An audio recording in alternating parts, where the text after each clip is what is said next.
बाहर निकाल लेते हैं। तो ये सारी एसेसरीज़ जो हैं इस टाइम मैंने बाहर निकाल ली हैं आपको। अस्सलाम वालेकुम, दिस इज़ वाईसी वीडियो। और आज की इस वीडियो में हम माइक्रोप्लेट रीडर RT6000 रेटो एलाइज़र रीडर उसको अनबॉक्स कर रहे हैं। तो अनबॉक्स करने के बाद आपको इसकी एसेसरीज़ वगैरह दिखाते हैं और इसको ऑन करके आपको चेक करवाते हैं। तो सबसे पहले हम इसका ये रैपर रिमूव कर लेते हैं। रैपर के बाद नीचे बॉक्स के ऊपर पैकिंग टेप लगी हुई है, उसको भी रिमूव करना है। उसके बाद आप बॉक्स को ओपन करेंगे तो इस तरह ऊपर एक इन्होंने गत्ता रखा हुआ है, इसको रिमूव करना है। तो नीचे आपको सारी एसेसरीज़ और मेन यूनिट नज़र आ जाएगा। ये इसका मैनुअल है, इसमें ये टच पेन है, ये आपको बाद में ओपन करके दिखाते हैं। ये बैक साइड पे इसका वेस्ट कवर है, डस्ट कवर, ये माउस है और साथ प्रिंटर पेपर रोल।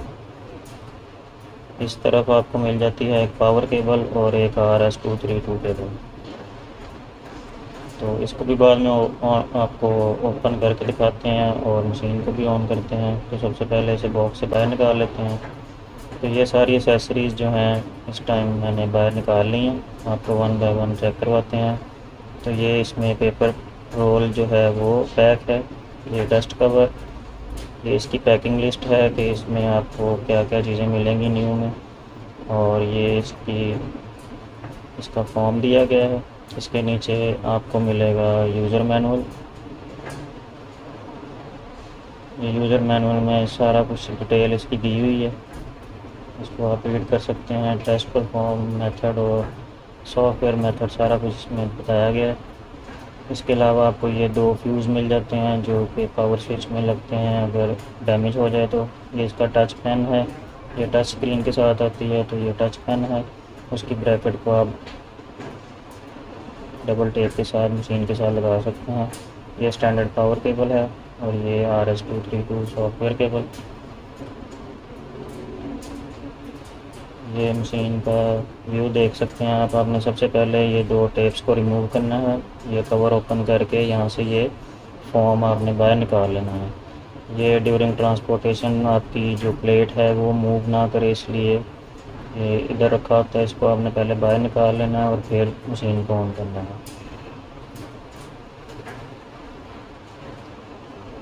मशीन की बैक साइड पे आपको एक लैन पोर्ट मिल जाती है, 2 USB पोर्ट्स, SD स्लॉट और RS-232 पोर्ट। ये मशीन का सीरियल नंबर और उसकी मैन्युफैक्चरर डेट का लेबल मिल जाता है।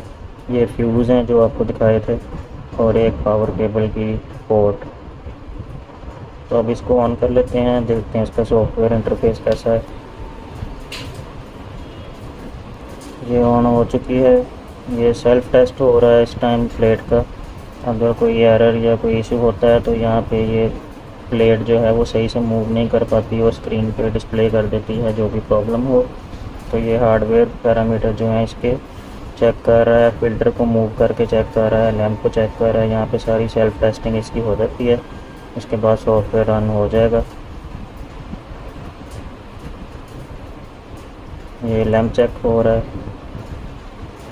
लैंप फ्यूज़ होगा तो भी ये बता देगा, एरर दे देगा यहाँ पे। तो ये इसका सॉफ्टवेयर ऑन हो चुका है, ये मेन इंटरफेस है इसका। टेस्ट में जाएंगे तो यहाँ पे प्लेट डायरेक्शन और टेस्ट मोड वगैरह यहाँ पे आप सेट कर सकते हैं। यहाँ पे आप अपनी वाइल्स की बता सकते हैं कि कहाँ पे रखी हैं आपने। प्रोग्राम यहाँ से आप ऐड कर सकते हैं न्यू, और जो ऐड कर लेंगे वो यहाँ पे लिस्ट आ जाएगी। उसके बाद रेटो पे क्लिक करेंगे तो आपका सॉफ्टवेयर वर्जन वगैरह बता देगा। इसके अलावा QC मैनेज है, रिपोर्ट है, यहाँ से आप पिछले टेस्ट जो हैं वो सर्च कर सकते हैं। सेटिंग में आपको सिस्टम सेटिंग में यहाँ पे आप डेट एंड टाइम सेट कर सकते हैं, PC के साथ इसको कंट्रोल कर सकते हैं।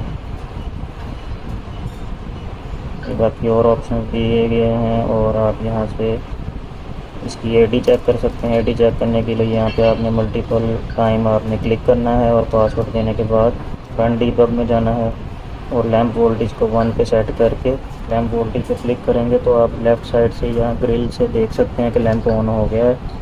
उसके बाद आपने प्लेट टेस्ट पे क्लिक करना है। तो प्लेट एक बार अंदर से कैरियर जो है इसका रीड हो के वापस आ जाएगा। इसमें आपने प्लेट नहीं रखनी, खाली कैरियर के बाद ये एडी शो हो गई और ये एलियस आ गई इसकी। यहाँ से आप इसको पावर ऑफ कर सकते हैं। ये सारे पैरामीटर जो भी आपके टेस्ट लगे हैं, प्रोग्रामिंग की है, सारा कुछ सेव करेगा और इसके बाद आप इसे यहाँ से टर्न ऑफ कर सकते हैं। Thank you for watching.